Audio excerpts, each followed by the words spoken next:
Gate 22 to New York. Final boarding. That was supposed to be the last thing I ever heard in this country. I never thought the day I finally left Simon Ford would be the same day I watched a man reach into his jacket and realize he was willing to die for a woman he'd never met. I had one bag, one ticket, and for the first time in 6 years, I had one thought that didn't belong to Simon. I'm going to make it. Rome's Fiumicino airport was chaos.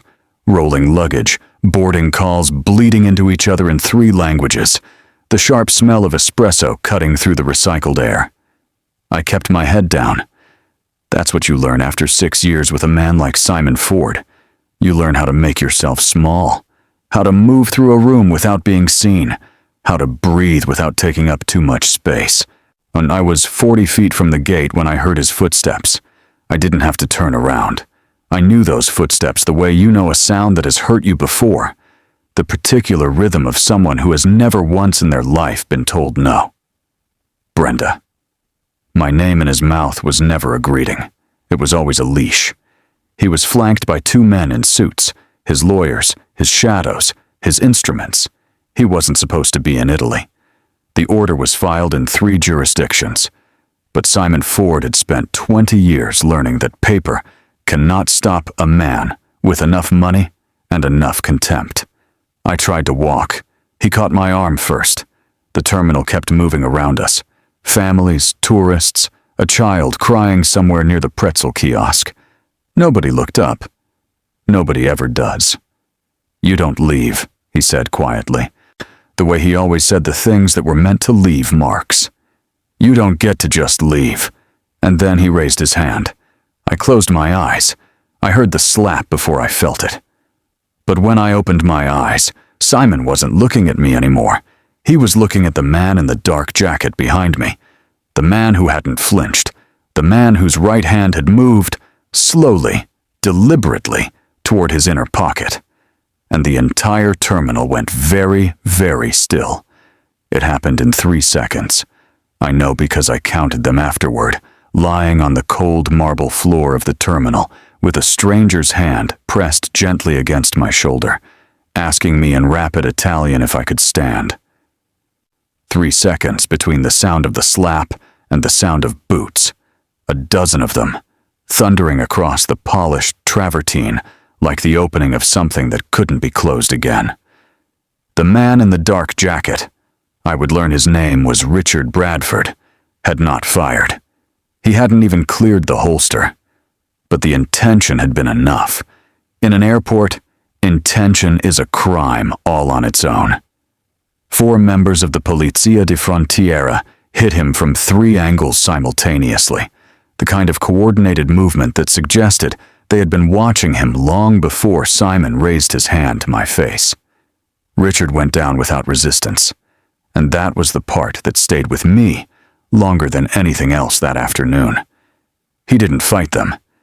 He let them take him, his jaw set, his dark eyes finding mine across the chaos of the terminal floor, as though he were trying to tell me something I wasn't yet equipped to understand.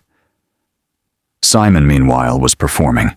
He was already straightening his Brioni lapels, already reaching for the phone in the breast pocket of his suit, the one I recognized as the limited edition Virtu, titanium-cased, the kind of device that existed purely to signal that its owner operated in a world where normal rules applied to other people. His lawyers materialized from somewhere in the crowd, like they'd been waiting in the wings for exactly this scene. One of them already had a business card between his fingers. Another was speaking into a headset in clipped, transactional English. They put chrome cuffs on both men. I want you to understand what it felt like to watch that. To watch the man who had spent 6 years teaching me the geography of fear being restrained in the same breath as the man who had tried, for reasons I could not yet name, to stop him. The symmetry of it was almost unbearable. Simon caught my eye as they walked him toward a side corridor, and he smiled. Not the sharp, dangerous smile from before. This one was slower, patient. The smile of a man who has been temporarily inconvenienced and knows exactly how to fix it. Richard Bradford did not smile. He looked at the floor as they led him away, and I noticed, absurdly in the middle of everything, that his watch was a Patek Philippe. A Nautilus, rose gold, the kind that doesn't announce itself unless you already know what you're looking at.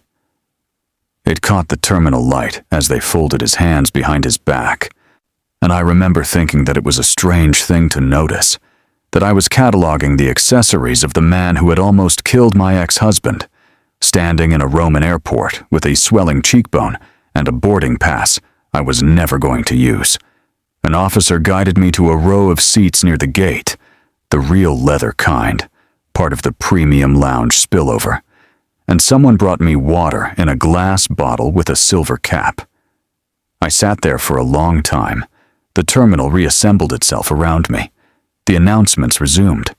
A child somewhere was laughing at something on a tablet.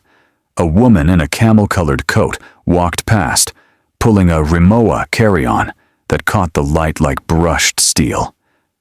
Life, utterly indifferent, continued. A female officer with kind eyes and a careful English accent sat across from me and asked if I wanted to press charges against my husband. I told her he was my ex-husband. She wrote something down. She told me that the other man, the one with the firearm, was being processed on multiple charges, including illegal weapons possession and criminal threatening. She said his name carefully, like she was reading it for the first time, though something in her expression suggested she wasn't. Richard Bradford. She asked if I knew him. I told her I had never seen him before in my life. She looked at me for a moment longer than the question required, then wrote something else down and told me I was free to rebook my flight. I thanked her. I did not move, and I sat in that leather seat with the unopened water bottle between my palms, and I stared at the corridor they had walked Richard Bradford down, and I thought about the way he had looked at me before they took him. Not like a man who had done something impulsive, like a man who had made a decision he'd been carrying for a long time and had finally found the right place to set it down. Simon would be out by nightfall. I already knew that the way you know weather, not from data, but from years of learning how a particular sky behaves. The question I couldn't answer yet was what would happen to the man who had tried to change it. They gave me a hotel voucher. That was the part that almost made me laugh.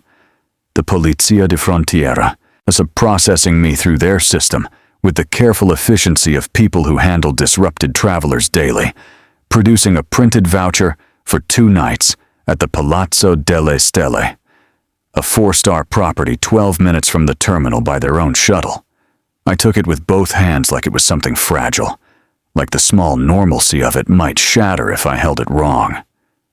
The room was on the 7th floor, floor-to-ceiling windows overlooking a courtyard strung with amber lights, a king bed dressed in 800 thread count linen the color of fresh cream, a marble bathroom with a freestanding tub and a collection of Acqua di Parma toiletries arranged on the ledge like small amber monuments. Under any other circumstances, I would have stood at that window for an hour, letting the city teach me how to exhale. And instead, I sat on the edge of the bed in my coat, still holding my boarding pass, and I watched the door. I don't know when I started doing that, watching doors, positioning myself in rooms so that I could always see the entry point. Simon had given me that. 6 years of recalibrating my nervous system until threat assessment became as automatic as breathing. My phone buzzed at 6:47 in the evening. Not a call, a message. No name attached to the number. But I knew the area code the way you know the sound of something that has broken you before. It was a Washington number. One of the ones he rotated through when he wanted distance between himself and whatever he was about to say. 2 hours, Brenda. That's all it took. Now you have no one. Asterisk. I set the phone face down on the duvet and sat very still. 2 hours. I'd been in this room for less than 3, which meant he hadn't waited for the shock to settle before reminding me of the arithmetic. That was pure Simon Ford, not the violence itself, but the immediate accounting afterward. The ledger. He needed me to understand, before I had time to catch my breath, that the balance had already shifted back in his favor. I thought about Richard Bradford in a holding cell somewhere in this city. His Patek Philippe confiscated and bagged in a property envelope. His hands that had moved toward a weapon on behalf of a woman whose name he hadn't even known, folded in his lap or pressed flat on a metal table. I thought about whether he had anyone sending him messages, or whether anyone was doing for him what Simon's team of lawyers had done for Simon within the space of a single Roman afternoon, working phones, calling in debts, translating money into motion. Simon had 3 attorneys in Italy alone. I had learned that the hard way during the divorce proceedings, watching his legal infrastructure operate like a Formula One pit crew, precise, expensive, terrifyingly fast. He knew people in Brussels, in Geneva, in rooms where decisions got made before anyone wrote them down. A firearms charge against a foreign national with a sealed record was not a complication for a man like that. It was an afternoon's work for one junior associate. Richard Bradford, from what I understood, was not a man without resources, but he was currently inside an Italian federal system, facing charges that carried the kind of weight that doesn't dissolve overnight, regardless of who you knew.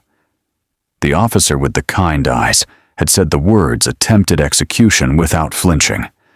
That was not something a competent lawyer smoothed over before dinner. I got up and went to the window. The courtyard below was quiet now, the amber lights reflected in the wet stone from an earlier rain I hadn't noticed. A couple sat at the small outdoor bar, she in a belted Burberry trench, he in a cashmere turtleneck so dark it was nearly black, leaning toward each other over 2 glasses of Barolo, unhurried, unafraid. The ordinary beauty of a life lived without a locked door in your chest. My phone buzzed again. Same number. No words this time, just a photograph. It was taken from outside. Through my window, which meant from a rooftop or a long lens positioned somewhere in the dark above the courtyard. The image was sharp enough to be professional. It showed me sitting on the edge of the bed in my coat, holding my boarding pass, watching the door. He wanted me to know he could see me before I could see him. He wanted me to feel the distance between us collapse into something airless and close. I pulled the curtains. Then I sat back down on that cream-colored linen, and I did something I hadn't done since the afternoon. A terminal full of strangers had watched Simon Ford remind me who he believed I belonged to. I thought clearly. Not about escape. Not about the next flight, or the next city, or the next version of a life assembled carefully out of reach. I thought about a man in a dark jacket who had made a decision that cost him everything for a stranger, and I thought about the specific, unfamiliar weight of owing someone a debt you didn't ask for, but couldn't pretend wasn't real. Simon was right about one thing. I had no one. But Richard Bradford, at this moment, had even less. I found the chapel by accident. That's what I told myself anyway. The truth was that I had been walking for 2 hours through the streets surrounding the hotel, not with any destination, but with the particular restlessness of someone whose body refuses to stay still while her mind is working through something too large to sit with.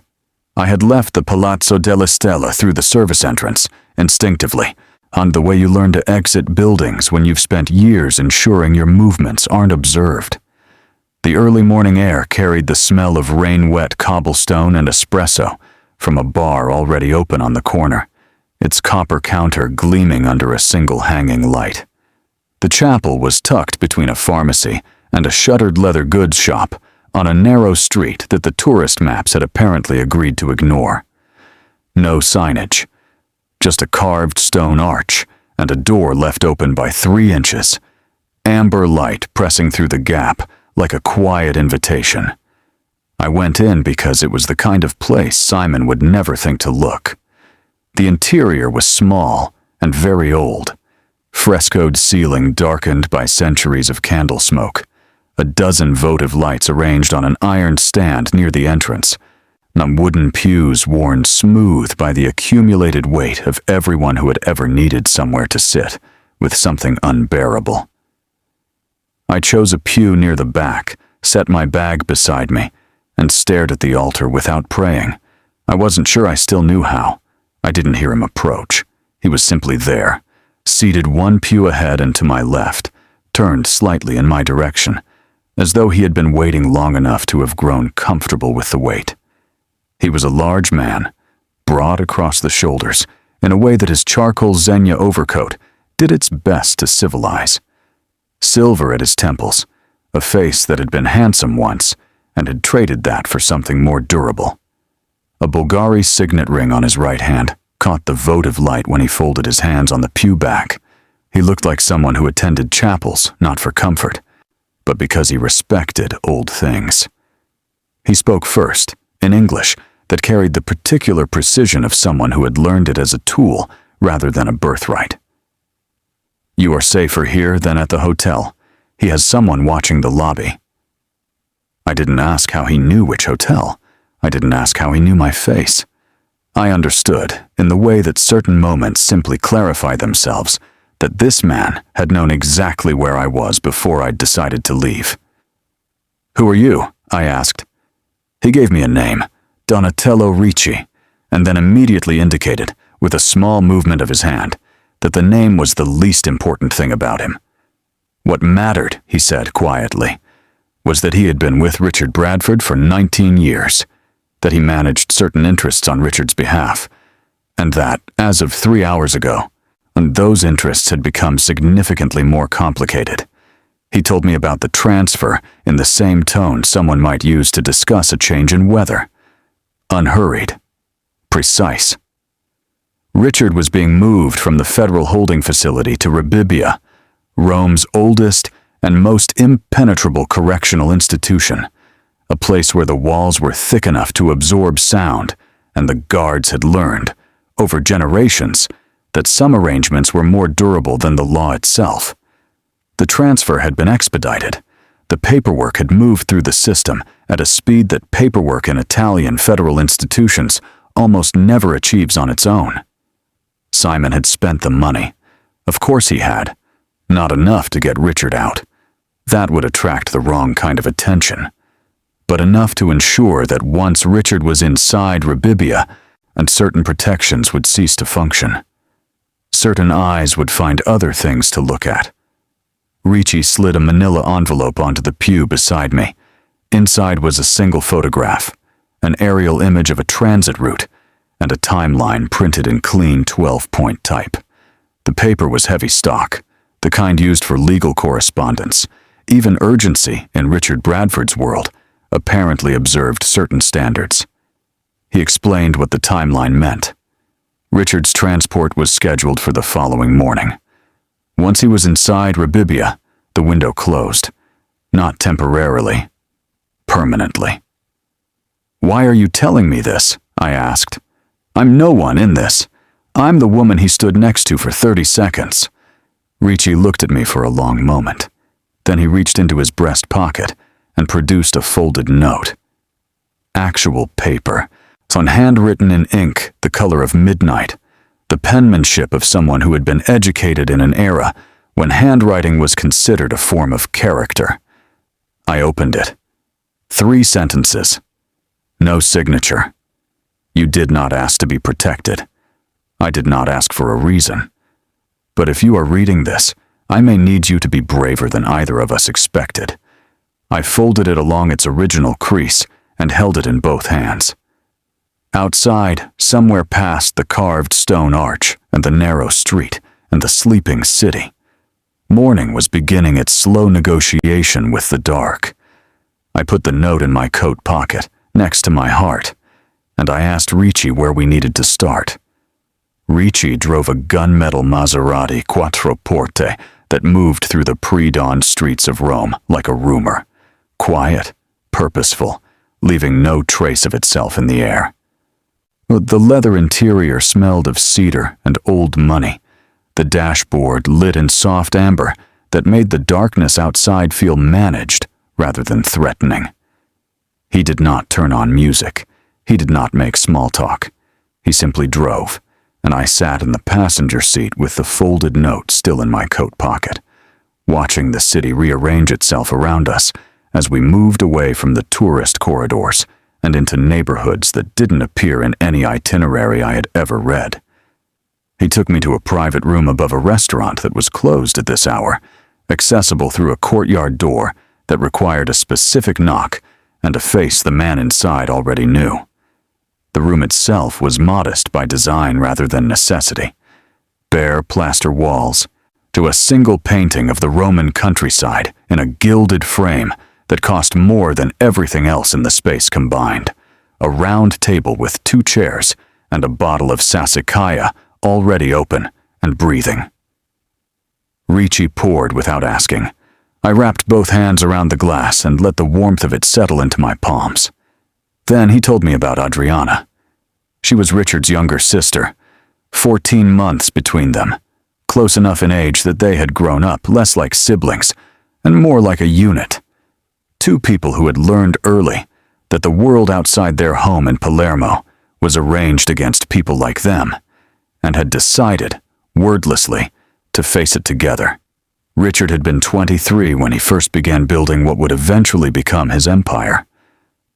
Adriana had been 22, finishing a degree in art restoration in Florence, and living in a 4th-floor apartment with tall shuttered windows and a view of the Arno that she described in her letters as the most beautiful thing she had ever been given.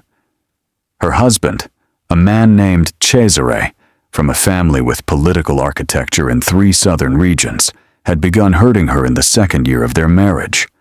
Quietly at first, in the specific, methodical way that certain men treat cruelty as a discipline rather than an impulse. By the 3rd year, the letters Adriana sent Richard had changed in register, the handwriting more careful, the details more curated, the silences between sentences wider than the sentences themselves. Richard had read every one of them and understood every one of them, and had done nothing. Not out of indifference. Ricci was precise about this point, on setting down his glass and looking at me directly so I would not misread what he was about to say. Richard had done nothing because Adriana had asked him not to, because she had believed, with the specific, devastating faith of someone who has invested too much to reconsider, that things would correct themselves, that Cesare would change, that love, applied with enough patience, was capable of renovation. She had asked her brother to stay back, and Richard Bradford, who had by then made a career of ignoring every boundary placed in front of him, had honored the one that cost him the most. She died on a Tuesday in October. The official record called it an accident. Richard had received the call in the middle of a meeting at his office overlooking the Tiber, the windows dressed in hand-stitched Rubelli drapery, the room smelling of leather and espresso, and the specific confidence of a man who had convinced himself that control was something you could architect if you were disciplined enough. He had walked out of that meeting, descended to the street, and stood in the November rain for a long time without moving. Ricci said he had been the one to find him there. He never forgave himself for the waiting, Ricci said. Not for what Cesare did, for the waiting, for deciding that her comfort in asking mattered more than what he could see with his own eyes. I stared at the Sassicaia in my glass. Cesare? I asked. Ricci touched the signet ring on his right hand once by briefly, the way you touch something to confirm it is still there. He didn't answer. He didn't need to. What Richard Bradford had become after Adriana, the precision, for the reputation, the particular quality of stillness he carried into dangerous rooms, had been built on a single, unbreakable promise made to a woman who could no longer hear it.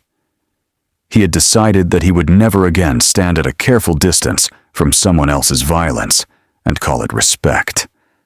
I thought about a terminal full of indifferent strangers, a man whose right hand had moved, slowly, deliberately, toward his inner pocket.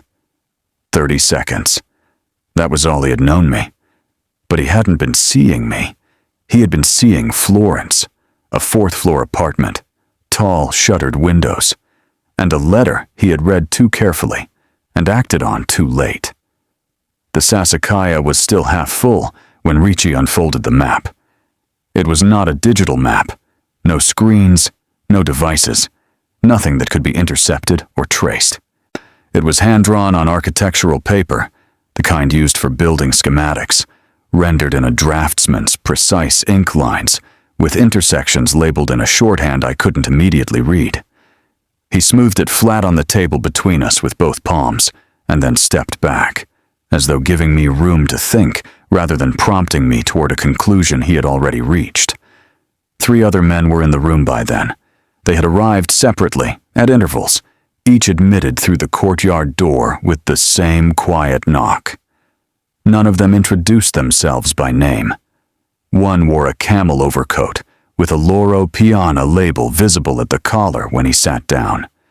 Another had the particular posture of someone with military history.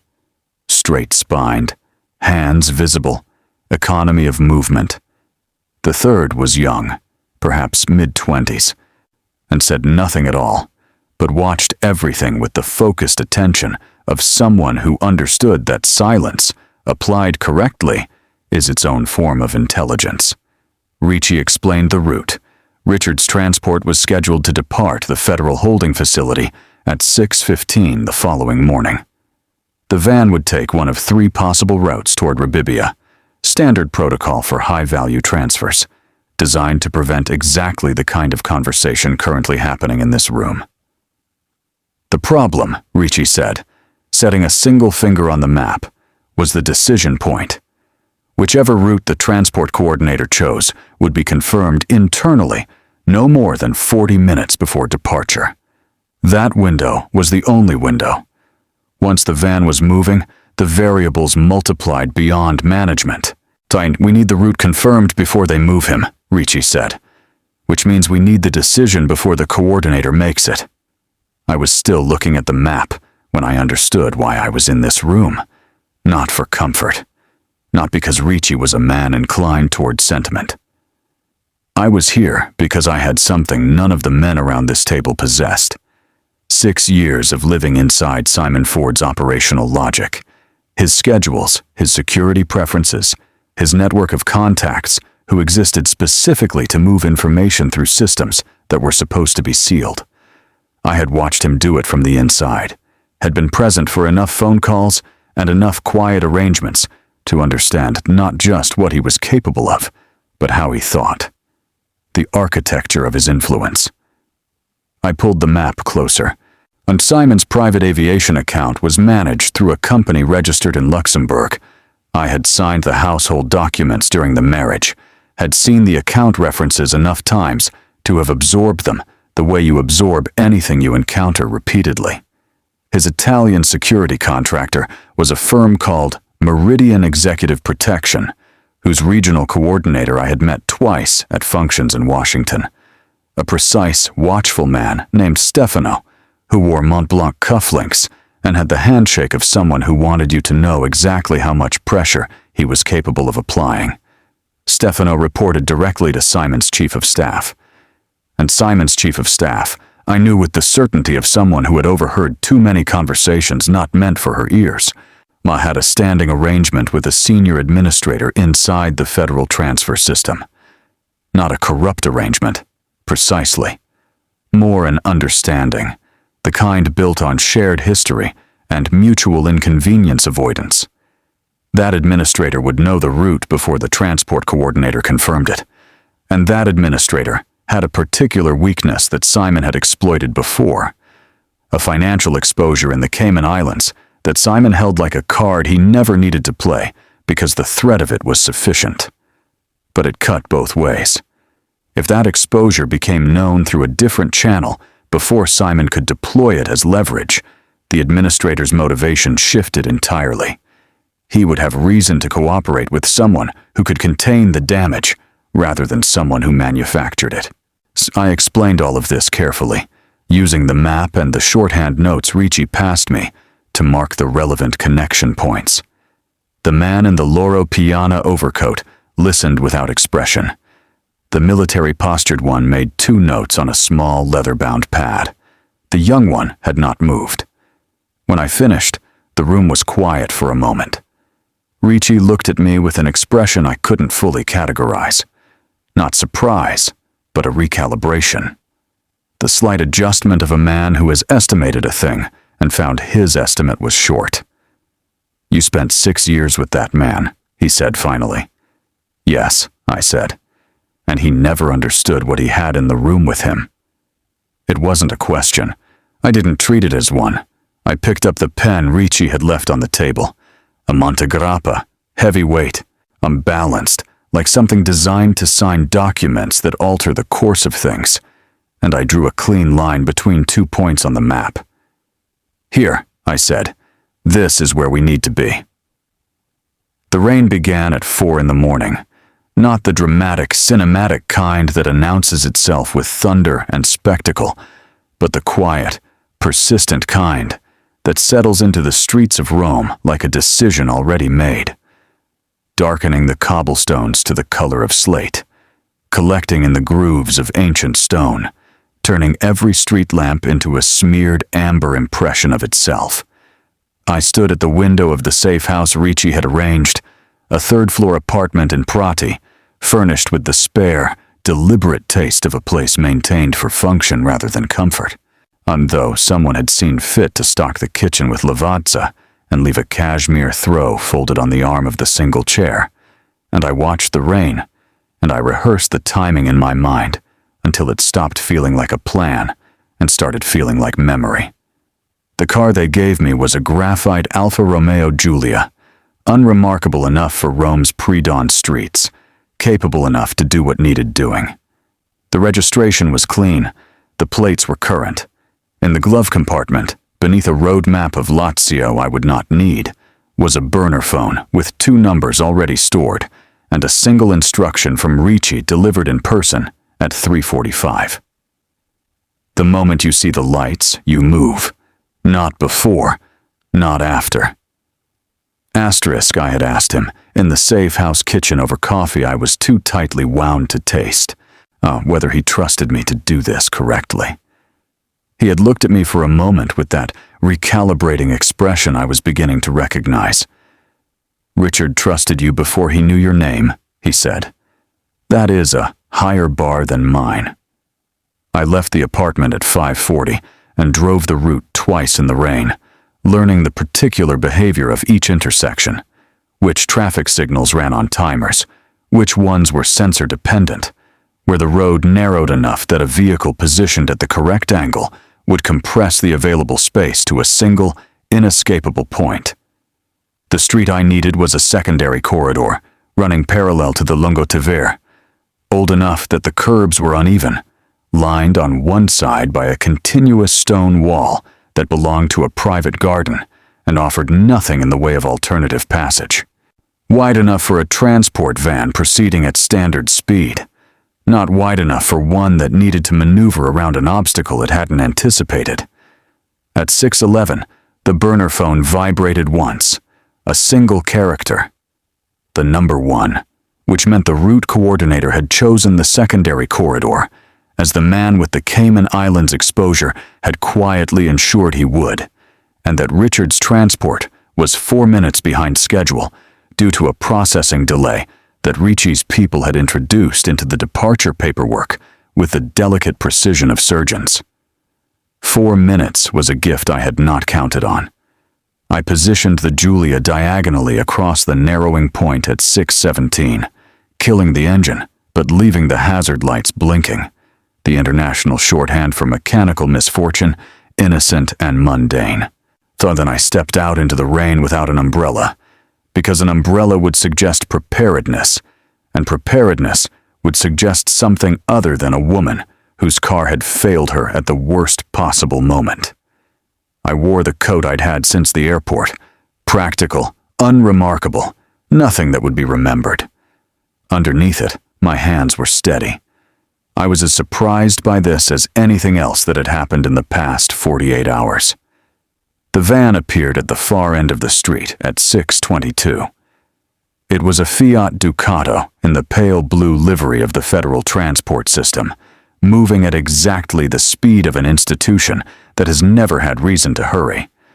I watched its headlights find the hazards and slow, watched the driver's window lower by 2 inches as the vehicle pulled to within 15 meters of the Giulia and stopped.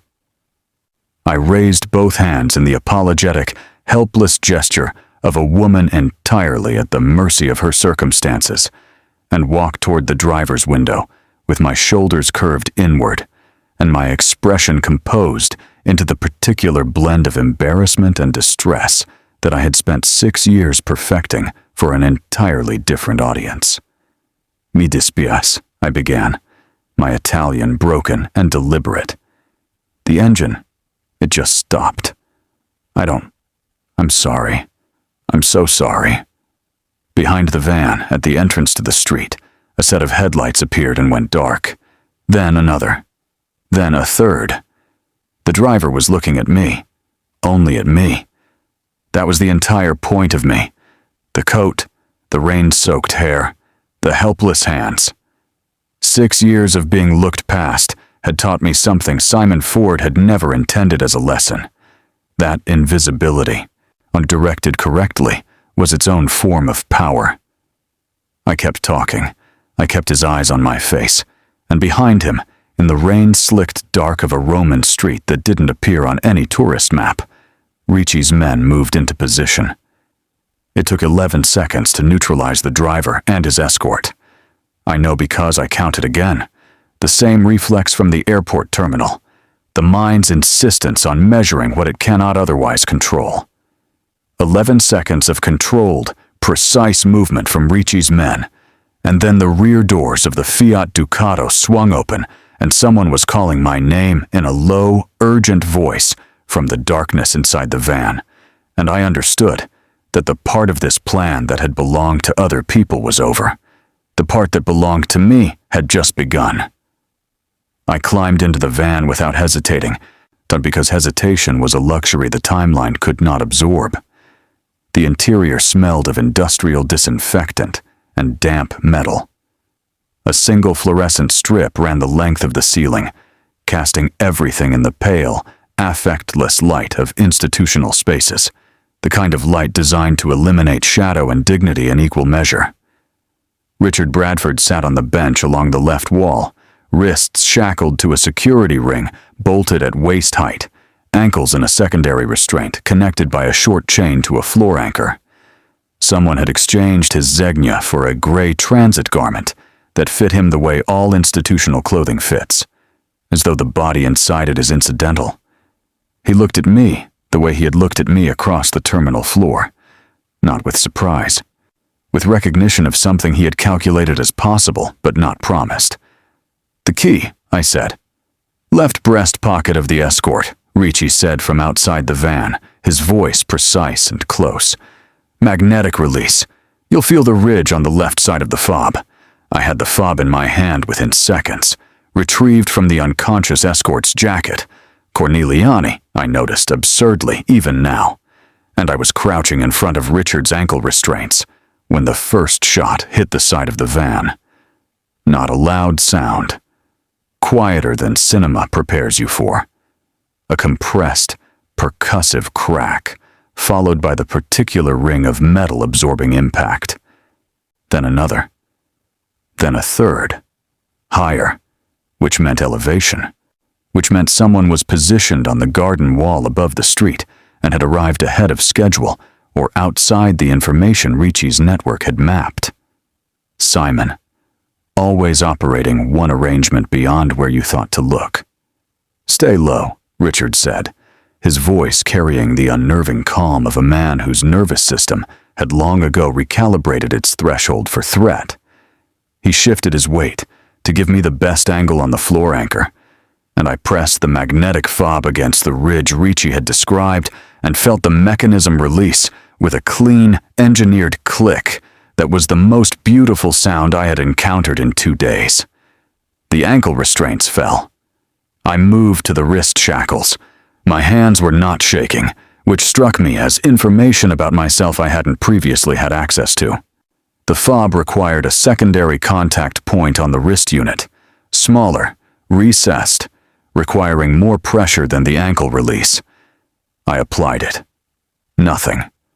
Applied it again, angling the face of the fob the way you angle a key that is almost right, but not quite. Another impact hit the rear door. Then a shout from Ricci, Italian, rapid, a command to someone positioned at the street entrance. "Angle it toward you," Richard said quietly, watching my hands. "The reader is offset. Toward you and down." I did exactly that. The wrist shackles opened. Richard stood in one movement, the full height of him suddenly present in that pale fluorescent space, and took exactly 1 second to assess the interior of the van with the systematic efficiency of someone reading a room he has already memorized in theory. He picked up the escort's fallen radio, evaluated it, set it down. He looked at me. "You're unhurt," he said. Not a question, a confirmation, something he was logging. "Yes," I said. He nodded once, and then his hand, the same hand I had watched, moved toward his holster in a Roman airport terminal a lifetime ago. Was it my arm? Not gripping, guiding, with the careful authority of someone who knows exactly where they are going and is ensuring you arrive there also.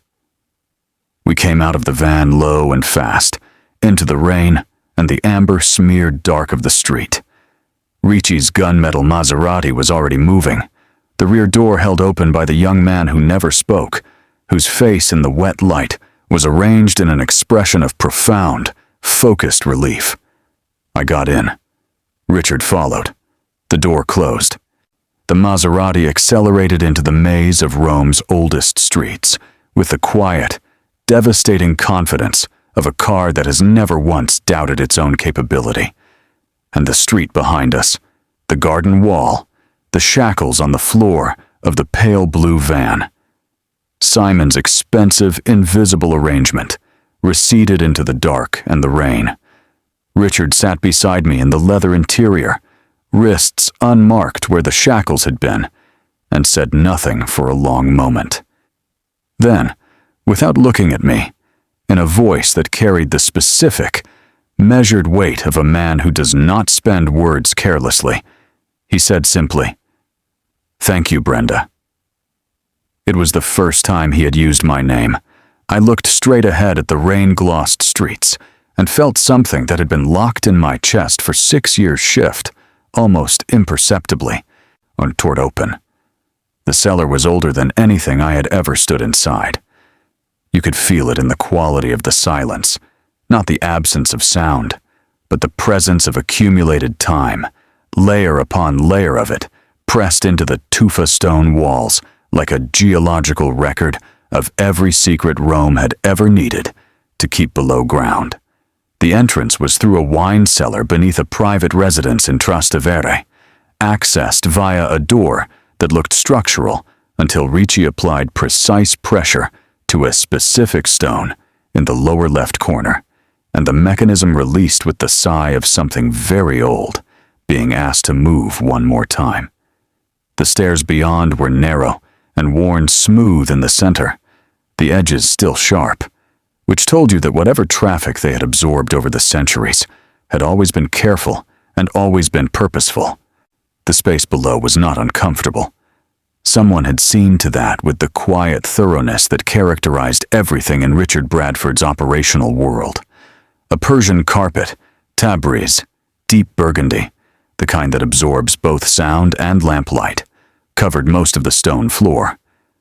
A refectory table ran along one wall, its surface occupied by a baccarat decanter of something amber, 4 crystal glasses, and a closed laptop. Wall-mounted lanterns cast the room in warm, directional light. Against the far wall, a leather Chesterfield in cognac, aged to the particular softness that cannot be manufactured, only earned, faced a low table bearing a leather document case that had been unlatched, but not opened. Richard changed in an anteroom, and emerging in dark trousers and a charcoal merino sweater that Richie had sourced from somewhere in the preceding hours, with the invisible efficiency that seemed to govern all logistical matters in this world. He looked, in the lantern light of a 2,000-year-old Roman cellar, like himself, whatever that meant, like a man restored to the precise register in which he operated most naturally. He poured 2 glasses without asking, set one in front of me, sat at the refectory table, and opened the laptop. "How long?" I asked. "Since the second day," he said. I sat down across from him and looked at the screen he turned to face me. It took me a moment to understand what I was seeing, then another moment to understand the scale of it.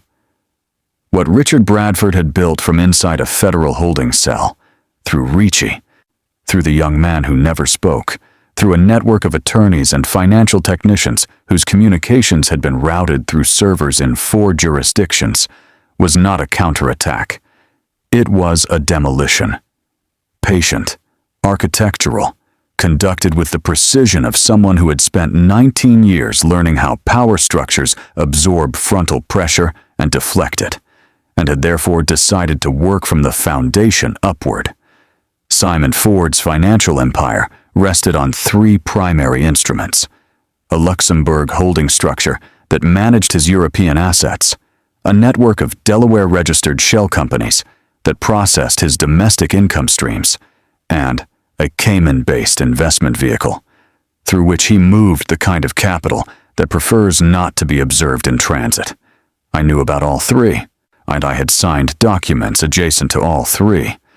But I had never understood, until I sat in that cellar looking at Richard's screen, that each of these instruments had a specific structural vulnerability that Simon had been too confident, too certain of his own permanence, to adequately insulate.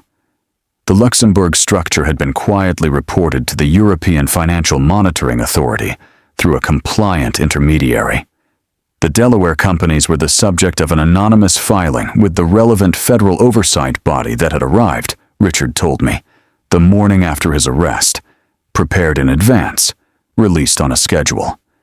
The Cayman vehicle was the most elegant, a former associate of Simon's, a man carrying a financial exposure Simon had used as leverage for 11 years, and had been quietly offered something Simon had never thought to offer him: relief.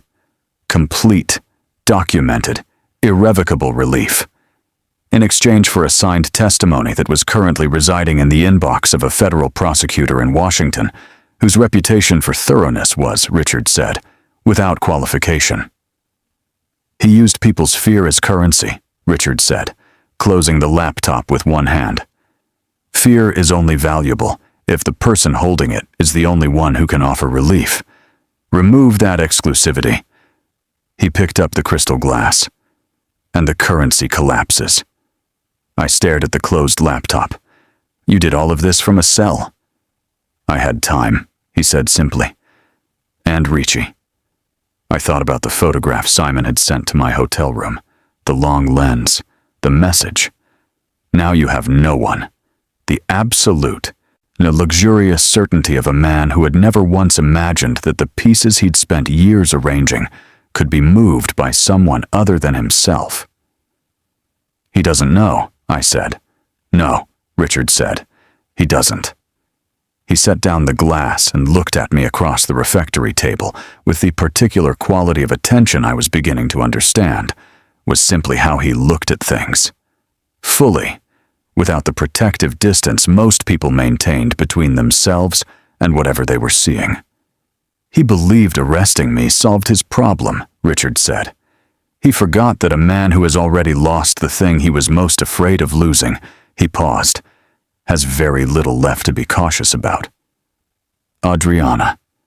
Florence. The 4th-floor apartment and the letters he had read too carefully.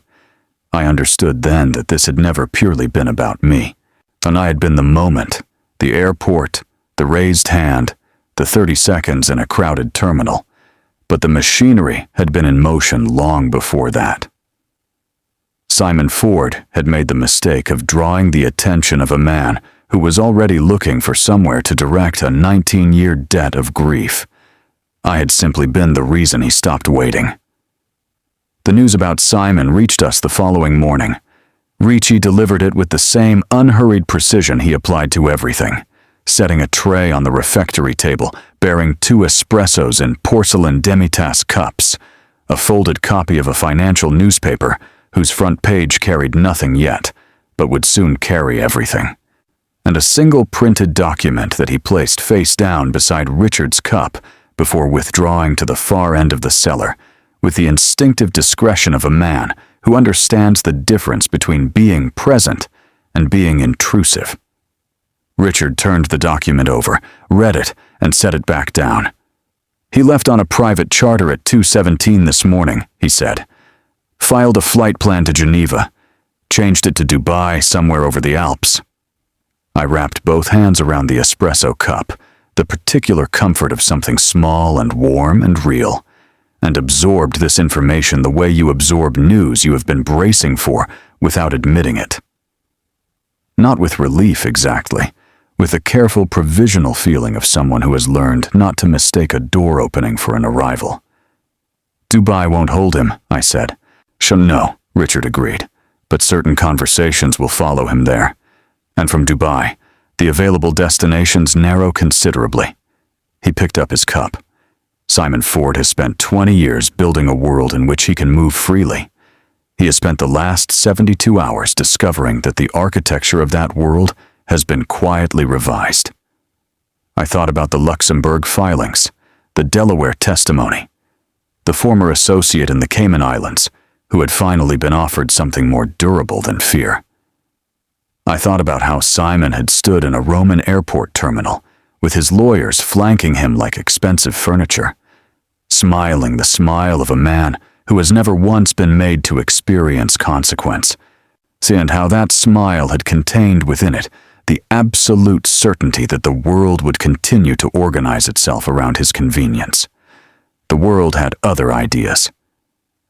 We left the cellar at midday through a different route than we had entered, up through the private residence, out through a walled garden where a November rose had somehow persisted on a stone trellis, its color so precisely red against the gray sky that it looked deliberate, like punctuation. A car was waiting on the street beyond the garden gate, not the Maserati this time. A sand-colored Range Rover with tinted glass, and a driver who acknowledged Richard with a single nod and said nothing else for the entirety of what followed.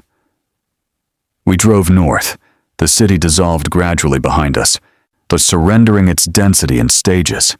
The layered apartment buildings giving way to villas, the villas to countryside, the countryside to the particular quality of Tuscan light that painters had been attempting to capture for 6 centuries without quite succeeding, because it was not a quality of illumination, but of permission, as though the landscape itself had decided to be seen clearly. I did not ask where we were going. I had, I realized, stopped needing to ask questions whose answers were already demonstrating themselves.